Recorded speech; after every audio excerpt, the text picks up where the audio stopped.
Hello, Rain. How are you today? All good. How are you today? I'm good. Today we're going to be talking about Des Walsh's disappearance case. This is a 25-year-old Irish man who disappeared in the early hours of September, which was a Saturday, in 1998. So basically September 18th, after leaving a nightclub in Limerick City. Despite numerous investigations and appeals from his family, no trace of him has ever been found. A little bit of a background about Des Walsh. He was born to parents Julia and Thomas Walsh, and he was the middle child of three boys. He grew up in his family home in Drumkeen, but he was living just outside of Limerick City at the time of his disappearance. He worked as a security guard at the Dell factory in Limerick and had been in the job for around 4 years. Strangely, two other security workers at the same factory also went missing in unusual circumstances. Around a year and a half before Des vanished, a 30-year-old man by the name Matthew Carroll also vanished after a night out on June 8th back in 1998. It's strange because this guy, Matthew Carroll, was also doing security at that same Limerick Dell factory. Another man who vanished was Gussie Shanahan. So Gussie Shanahan was a 20-year-old who vanished around 3 months after Des vanished back in February 11th in the year of 2000.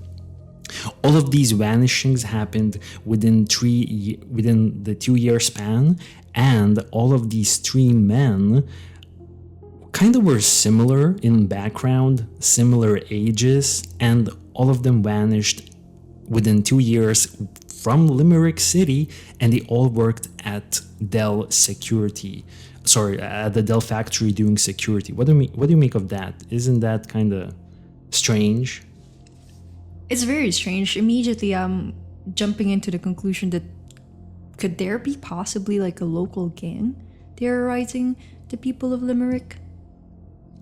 I did look into some information that there were some, mafia criminals in Ireland, in that area back in the early 2000s.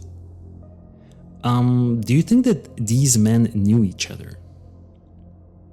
Like, how big was the Dell office? Well, it's basically was a manufacturing factory, I believe, for their computers, and it was a pretty big operation. I think it was over 1,000 people in total. So they probably had different shifts, but I mean, how many people do they need for security? Oh yeah, that's true. I feel like everyone from the same department should be aware of each other, or at least familiar with each other. Yeah, at the very least. Possibly. Yeah, and that kind of maybe strengthens the connection between them. But law enforcement was never able to establish anything. Yeah, because if, for example, you're just acquaintances with each other, there's not much to prove. Like, you don't hang out, you just casually know each other. Yeah, but still kind of strange, I'm not gonna lie. So let's start off with discussing the disappearances of each of these men. So I kind of want to start off with Des Walsh. He's basically the character that we will focus the most on this episode. So he vanished basically everything started on the 17th of September back in 1999. This was a Friday. So on this day, Des had a day off. He did not go to work that day. And he basically... first what he did, so I think he was renting out a house with some roommates in and around the Limerick kind of area, right? So first he left the house, he went to grab some food on his day off. He then returned home and changed his clothing. He was already getting ready for a night out that Friday. At approximately 7 p.m., he left the house and headed to the Costello's bar on Glenworth Street, and then he made his way to the Glenworth Hotel. Around this time, he made several phone calls to some friends to see if they would like to meet up for drinks later, but none of them were able to come out because they had work the following day. So his invitations was basically declined.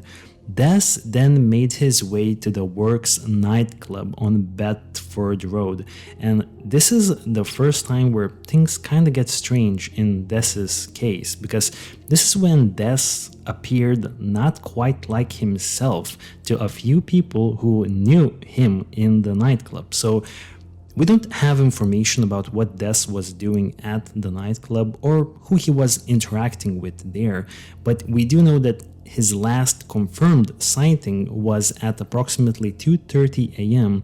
when he was spotted leaving this club by a friend of his. This was a woman named Helen Cassidy and her husband James. When interviewed by law enforcement, Helen said that the music finished at around 2 a.m. and she and her husband James was chatting. They were chatting with the bouncer. Then basically they saw coming from, I believe, the downstairs or like walking upstairs, they saw Des approaching them. Now, James commented on Des's appearance because that night Des was wearing very nice, like a very nice outfit, but Des sort of just walked past them, did not even talk to them, and basically just said something like hi and then just walked away. This was unusual because usually Des would have a conversation. He apparently was a very talkative person. Strange. Pretty strange so far, yeah. So, I don't know what exactly happened, but I'm thinking perhaps there was a chance that something had happened either at the club or sometime earlier in the day, because I think he had a pretty regular morning from all of the information that we have. Or maybe Des was actually intoxicated at this point, and maybe that's why he walked past his friends in the club. Maybe he was just under the influence of alcohol. Not necessarily, because if you are under the influence of alcohol, you probably would be more loose, more talkative, more relaxed. And at the same time, if not, then the friends would have taken note of that. He seemed intoxicated. Yeah, exactly. And I wish we had some more information what he was like at the club. Yeah, true. But so far from all of what you said, it just seemed like he's out of it. Probably disappointed, sad, or something of that nature. Okay, yeah, I kind of understand where you're coming from with that statement, and I Didn't want to talk too much. yeah, potentially. So the alarm was raised when he did not show up for work on Monday. So he basically was missing all throughout the weekend, and his housemates basically called the Dell factory. Now, Dell factory immediately called the law enforcement, and then law enforcement contacted his mother, Julia Walsh, to see if he was staying with the family. When it was revealed that he was not at the family home, the basically missing persons report was filed. And that's when it was notified that this was a missing person. And he has never been seen ever since. So it's we are thinking that he did not get back home after leaving the nightclub. So something must have happened after he left the nightclub. So there, the investigation basically commenced right after that. Unfortunately, by this stage, his phone was going straight to voicemail, and so he couldn't be reached. But to me, this detail still makes sense because maybe it just ran out of battery, or maybe it was destroyed shortly after he left the nightclub. But that would imply some sort of a foul play. Yeah, so the phone is not working. Initially, reports came in that he had been seen in and around bars in the capital of Ireland, Dublin, which is a little bit down in the east direction from Limerick. And this was initially a credible sighting because Des was known to make weekend trips to Dublin. However, when law enforcement and his family members went to Dublin, they could not find him. Okay, now I have a couple of questions. He was seen by the friend Helen. At which time again? At around 2:30 a.m. 2:30. And then there was a report that he was seen in Dublin. So by 2:30 a.m., could he have made that trip to Dublin? Without ever coming back home? Without ever coming back home. And I don't know, how far is Limerick to Dublin? Oh, it's definitely like... An hour? Yeah, you have to drive there. It's not walking distance, that's for sure. Yeah, it's pretty weird since you're already intoxicated. Perhaps 2:30 in the morning. Who would make that drive to Dublin? to go to more pubs. It just doesn't seem very Yeah, because I possible to mean, me. someone has to drive the car then. Or the public transportation, which would take longer. And I'm not even sure if public transportation worked Exactly. at that hour. It's just so- very inconvenient to do that Exactly. at No, 2:30 a.m. that's a good point. Now I have another strange detail about Des Walsh. So there was a weird moment when it was later revealed that sometime prior to his disappearance, he came in to work with a beaten face. I think he had some sort of a blue eye or something like that. And this happened shortly before he vanished. I don't know exactly when, but this is the information that we have. And his mother said that it's really unusual because he was a person who kept to himself, and she was certain that Des was not involved with any bad crowds.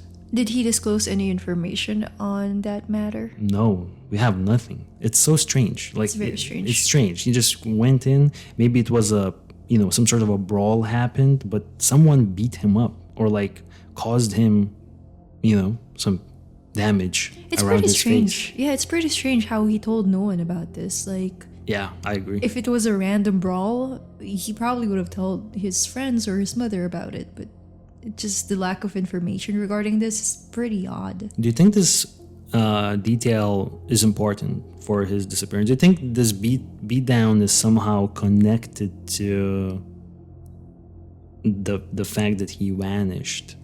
I'm kind of sensing that it is, but anything is possible at this point. All right. But yeah, I just think that it seems like it's a secret why he got beaten up.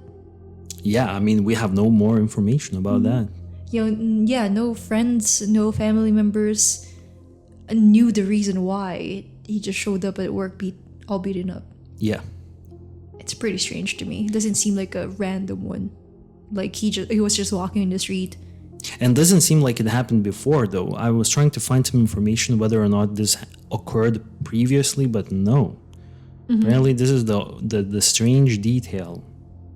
Well, it doesn't seem that random to me. It feels Like there's something there. Yeah, it's like intentionally. It was an intentionally planned attack Okay. to him so far. No, yeah, and I think I agree with you for sure. So let's talk a little bit about Des's father. So tragically, his father passed away just 2 years after he went missing, and he never knew what happened to his son. So his mother Julia stated that about 3 months prior to his disappearance, his father was diagnosed with cancer. He used to come out every day to see him, so he was often visiting his father. Des was also supposed to come out to see his mother Julia the night before he disappeared because it was her birthday.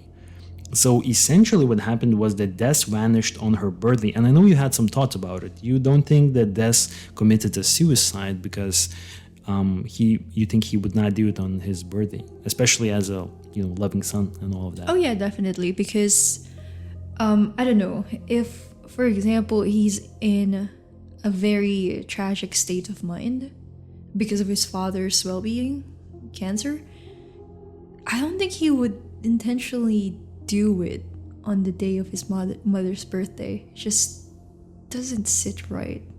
Doesn't. No, because even if, for example, you're very depressed, you would think of your mother, like she would have a heartbreak. So I think he would do it maybe not on that day specifically. What do you think? Yeah, some other day. If you were Yeah. going to do it, you would not do it on that particular day. Just my opinion. No, I agree with you. So basically, Miss Costello, I think it was some sort of an investigator. I'm not really sure who this person was, but basically, there was a person named Professor Ella Arnsman, the president of International Association for Suicide Prevention, and she has eliminated Desmond Walsh as a suicide victim. So we have that. And to kind of conclude the story here, Julia, the mother, believes that her son has been murdered. And one of the reasons why she believes that her son's life was taken is that he was badly beaten up sometime prior to September 18th disappearance. And her comment was that that's why I got such a shock. I knew that he wasn't involved with any bad crowd. He kept to himself. He loved his music, his guitar, and singing. He was adopted, and we even searched the family background, and there was no sign of him. So basically, there's another detail that, I don't know, came in late into my research, that Desmond Walsh was actually an adopted child. And his, I guess, biological family was, basically, he was not with them either. That's what I understand. So this is basically what we have on Desmond Walsh. Now, I kind of want to go over the other similar cases that had happened around the same kind of time frame. So there were two other security guards, as you remember, that went missing shortly around the time when Desmond went missing. Now, law enforcement never established a connection between the three cases. So we're going to be talking now about Gussie Shanahan, the 20-year-old man who went missing maybe around 3 months after Desmond Walsh had went missing. Now, the interesting thing that he was also working at security at the Dell factory. And another interesting fact about him is that his partial remains had been discovered. Where? In an island adjacent to the river that flows through Limerick, almost indicating that he somehow ended up in that river. So his partial remains, some sort of bone fragments, have been located in that island by search and rescue. And it happened, I think, back in 2001. But they were only able to identify whose remains were, the bones were, I think in 2018, when new advancements in DNA technology were available to law enforcement. So this is a strange case, and we know that Gussie is definitely passed away at this point. We just don't know what happened to him.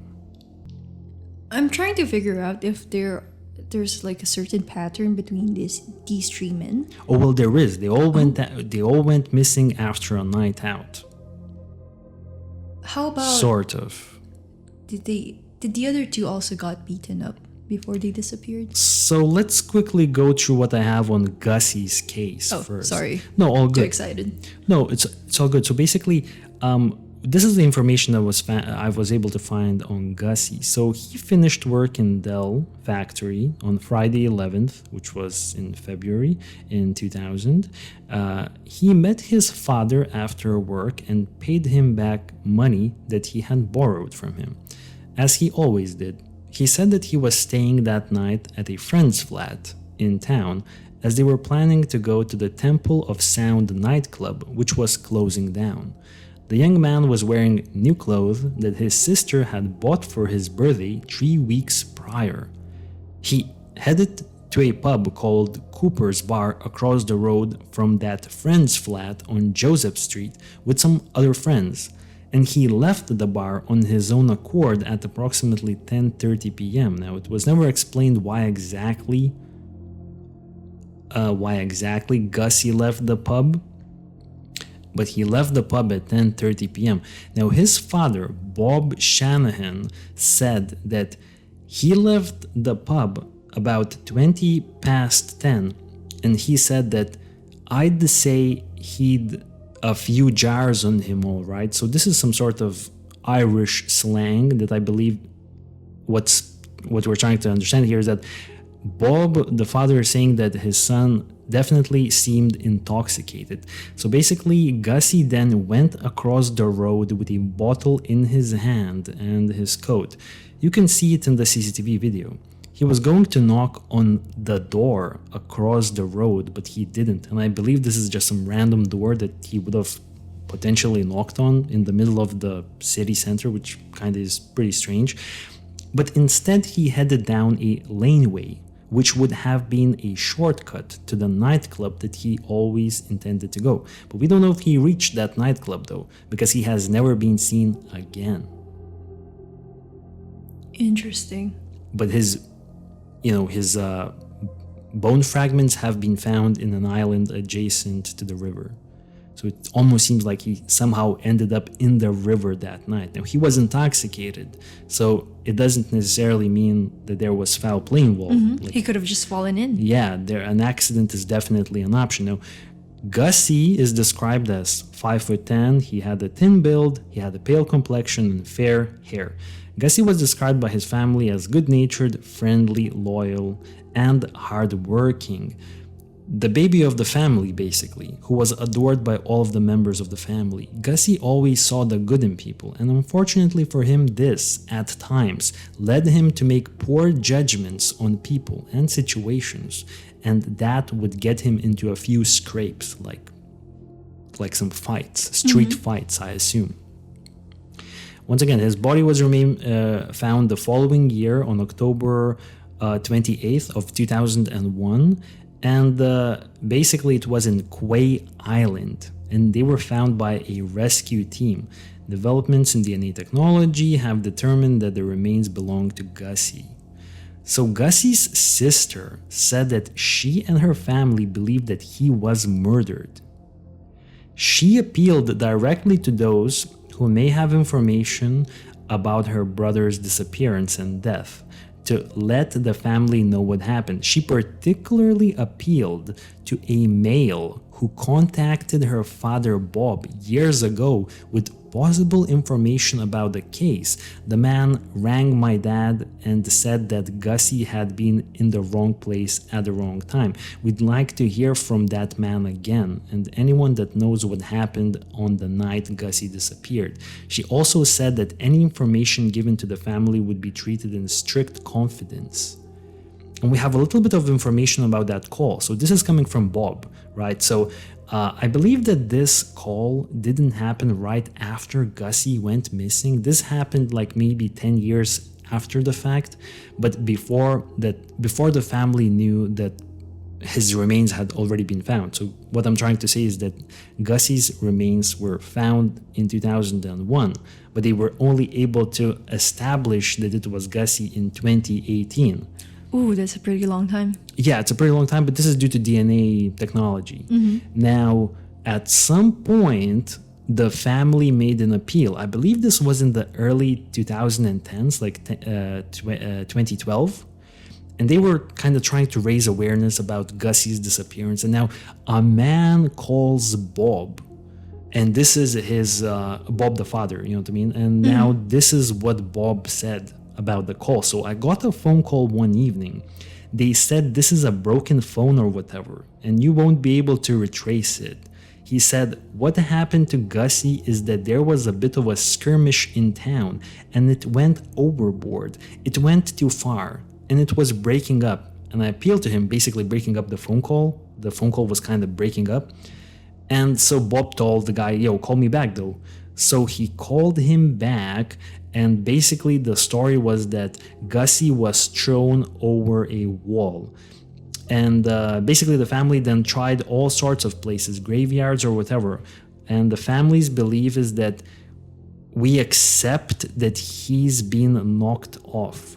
There was no bank card used, and that would be unusual for him. And I don't think he took his own life. He was in good form. I think he was in the wrong place at the wrong time. So basically what the family believes is that this person who made the phone call to the family members to kind of provide some more information was potentially telling the truth. And there was a fight happening, and then maybe he was knocked off, and maybe by accident somehow fell into the river, or purposely was murdered. I mean, there we go. I can't think of anything to add otherwise. Yeah, we have the picture of Gussie here, and this is his last CCTV image. What do you think?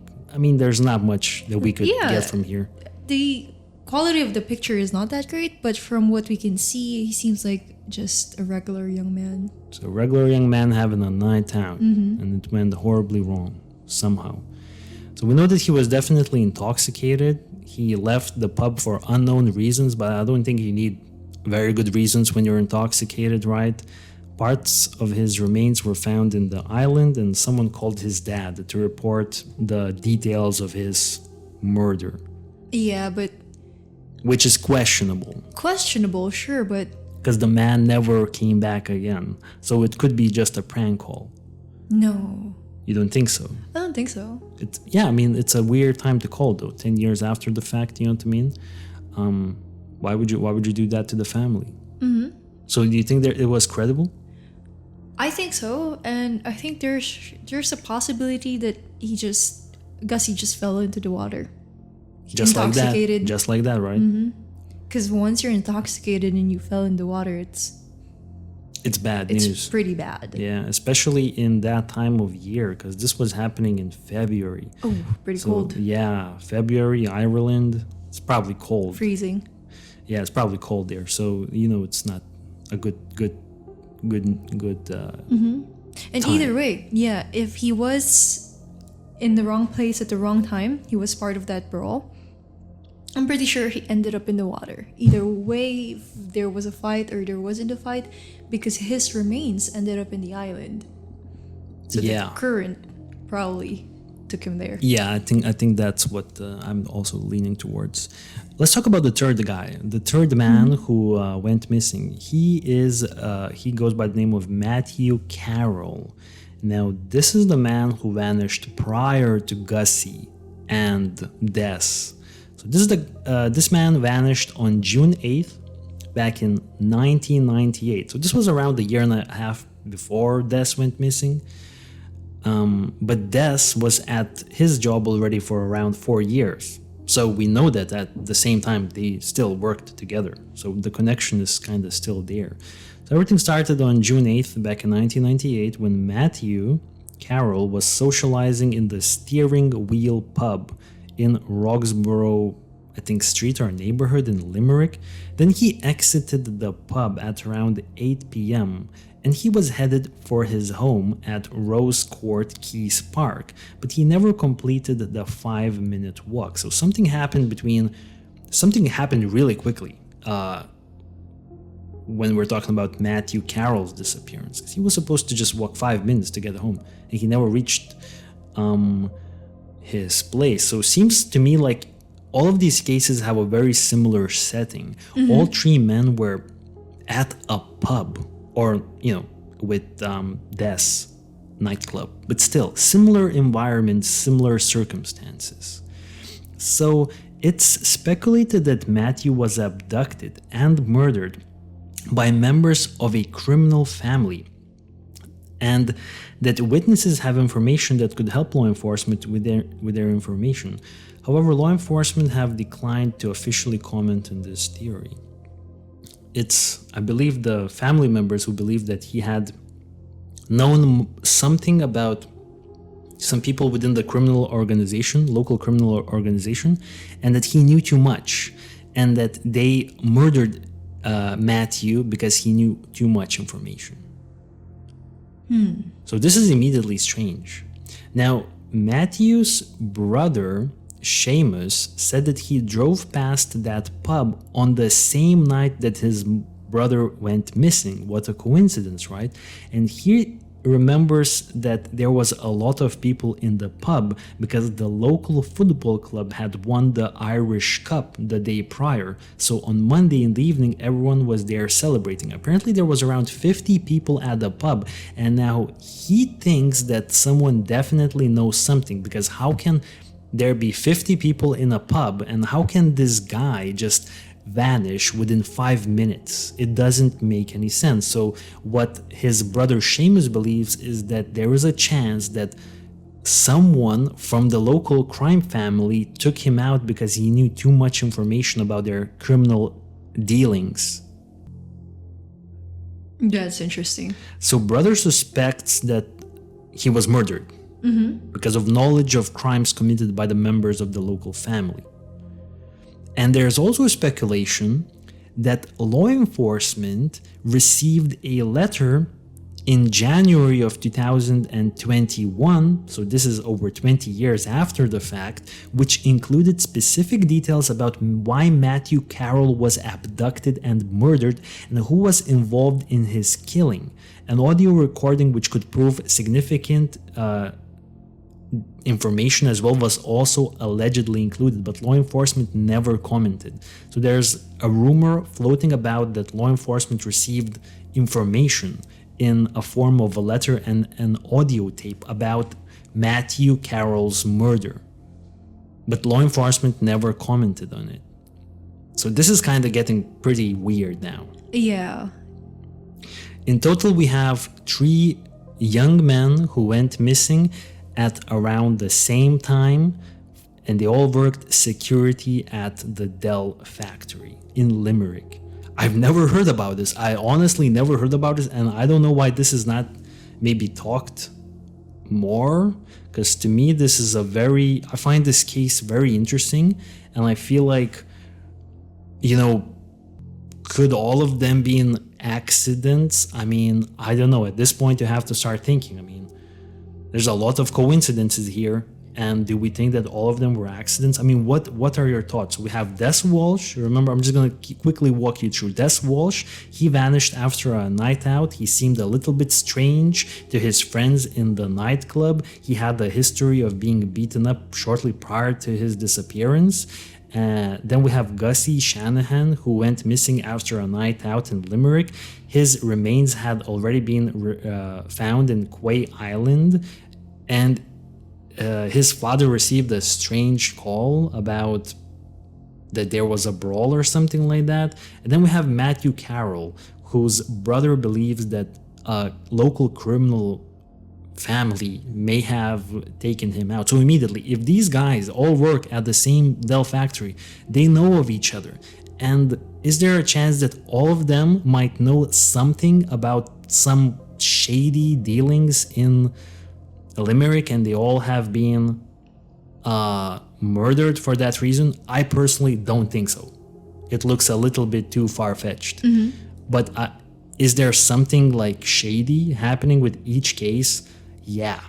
Like, I think there could be more in every case. Now, I don't think it's some sort of I just don't think we have enough to state that there was some sort of a criminal organization trying to take out 3 security guards at Dell. No. Unless they were stealing from Dell factory, maybe they were stealing some computers, and maybe all of these guys were in on it, but this is a crazy speculation. Yeah, and I think there are more legal ways to deal with that.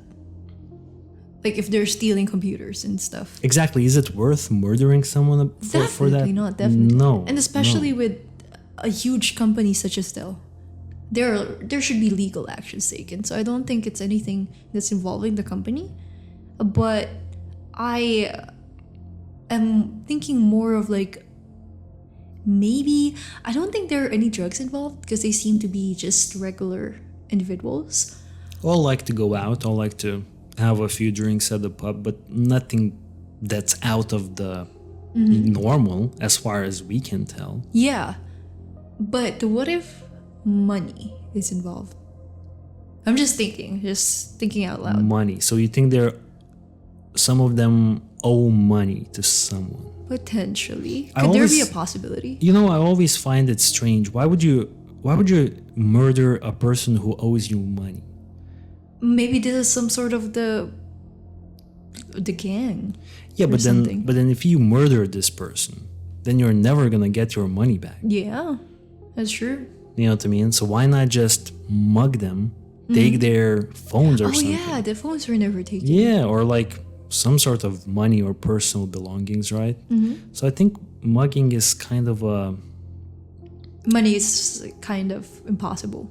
In my opinion, because No, that's true. That's true. It just seems, it just seems strange. I will say that Des's case to me sounds like it could have been an accident potentially, where he somehow ended up by accident falling into the river, because he was last seen allegedly. We don't know if it's a verify the sighting, but someone saw him that night close to the docks, Limerick docks. So that's immediately strange. Now we have Gussie, who was intoxicated when he left the pub, and his remains were found in an island. So could he have somehow made his way to the river and fell in? Maybe, but potentially. But then when we talk about Matthew Carroll, that's a strange case, because Matthew, I don't think he was walking past any river, so he just disappeared like that. And then the family members seem to know some more information about him, because they claim that he was aware of some illegal dealings by the local mafia. So I think Matthew's case, to me, stands out as the case that I mean, if there's a local mafia, then that's a whole different topic. I think the Irish mob was definitely a thing back then, probably still is. So I would say that there's a possibility. Yeah, I wouldn't take them out of this story. I would want to know what Seamus, though, knows about his brother. And how would this guy, Matthew Carroll, even know about illegal activities of the mafia? Honestly, Also, for a me, question. oh, so sorry. No, all good. Honestly, for me, the similarities between these three cases, I don't know. It seems like all of them could be an accident, except for the very last one, Matthew. Matthew seems like the least likely to be an accident. Yeah, but then again, there are no CCTV cameras or any footages. He could have been everywhere. Yeah. We're only relying on the word of mouth. And how certain are we that Matthew was going home? Yeah, exactly. How certain are we that he was heading? Maybe he said that he's going home, but it's only 8 p.m. Yeah, and how certain can we be that he wasn't intoxicated? It's all just possibilities. Yeah, it's a lot of possibilities. That's true. These three cases, I think the only linking factor is that they all work. River. The river, sort of, the city, the setting, and they all worked at the same place. But do you see, like, I don't know, anything that kind of connects it, in your opinion? Or do you think they're all unrelated? I think it could be potentially just drowning, honestly. Maybe all three of them were intoxicated, fell in the river. And that's it. Yeah. It's a huge possibility, because the city is one of the only things that connect them. Or the mafia, an organized organization that just kills people but manages to scrape by. Yeah, I don't know about that one, because it seems like pretty random people to take out. I mean, someone's really taking out basically security personnel of Dell. Why? I don't know. It just doesn't look normal to me. Doesn't sound like what the criminal mafia family would be doing, honestly. Just targeting out random guys. Yeah, after night outs. Strange. But for me, as we talk about it more and more, the possibility of it being an accident is... Yeah. No, honestly, to me, if I had to guess, as a person who never met any of these men and just read the stories, read the details, I mean, obviously it looks like an accident. Yeah. And but the strange thing about it is that every single family member of these men, they all claim that they believe that basically each of these men were murdered. That's the connecting factor. Everyone believes that their loved one was murdered. Interesting. Yeah. And I think all of them have a reason to believe that. Look at Des, right? Walked in with a beaten face to work. Yeah, that one's pretty odd. Strange. Look at Gussie. His father receives a strange phone call. And then look at Matthew. Brother claims that he knew about the local mafia's strange involvement. And then there's also speculation that there was a letter and an audio tape sent to them. What kind of an audio tape? What is that? Maybe like a audio tape, someone like recording themselves explaining how things went down. That's the only type of audio tape that I could think of. That's actually pretty creepy. Yeah, someone basically sends an audio tape explaining what happened. I don't think they have like some sort of audio tape from when they captured Matthew and they were like driving him out into the woods or something like that. I don't think it's that. I think audio tape maybe is like someone just recording themselves and just explaining what they think happened to Matthew Carroll. But it's a strange time to send the audio tape. It's been 23 years prior to the disappearance, or sorry, after the disappearance. So why wait 2 decades to send this information? Maybe guilt, or maybe some sort of loyalties have changed within the crime family. Because think about it, 2 decades is a long time. Maybe at this point, someone from the crime family already thought, yo, you know what I mean? I know what happened to, I know what happened to Matthew Carroll, and I don't associate myself with these other criminals anymore. So maybe they sent out some information about him. It seems like a stretch. But you know, it's a possibility. It's a of possibility. course. It's a possibility. I'm not counting this out. Just a random wild card, though. Yeah, I just wish there was more information about all of these men, honestly, because there's some clues, but seems like it's still kind of, it's all a guessing game at this point. I would like to throw a random wild card possibility. Okay. Do you think it could potentially be one of the employees at Dell Security? Because it is part of the connection. Okay, that's an interesting thought. I never considered it. I mean, why though? What's the motivation? No idea. You know what I mean? What's the motivation? I don't see the motivation. And it happens. Yeah, I mean, I do wonder if law enforcement looked into the other people working at Dell. I would find it hard to find the motivation. But yeah, what you're saying is also worth considering, in my opinion. What do you think? You think there's a chance that someone working at Dell was just targeting fellow employees? I don't know. Why I'm would just they do that? exploring the connections here. Yeah, but that's a good thing, man. That's a good thing that you're doing. We don't have enough. We don't have enough like proof regarding this or any information regarding No. this, but it could be a possibility. It could be a possibility. That should be explored. Should be, yeah. All right, so at this point, I really don't know what to make of this. I think what I'm looking forward to is people leaving comments on our YouTube channel, because I always like reading what you guys think. Oh yeah. And for some sure. of you guys definitely have some good insights, maybe some locals. Oh yeah. Because I know we have some Irish listeners. I don't know, maybe even someone from Limerick.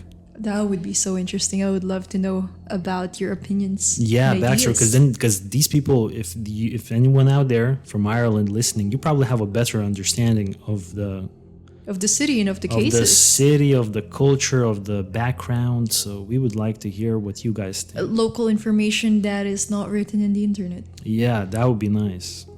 But that's pretty much it for this one. So thank you guys for listening. We'll see you very soon. Yep. See you.